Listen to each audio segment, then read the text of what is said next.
2k minus 3 k plus 2 বিন্দুটো এই সমীকৰণৰ লেখডালৰ ওপৰত থাকিব লাগিব তেন্তে k ৰ মান কি হ'ব plus 3y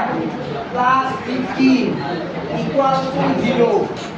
এতিয়া বিন্দুটো হৈছে এইটো বিন্দুটো কি আছে x ৰ মান এইখিনি x ৰ মান আৰু y মান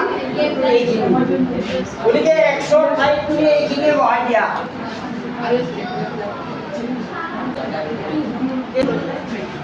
এতিয়া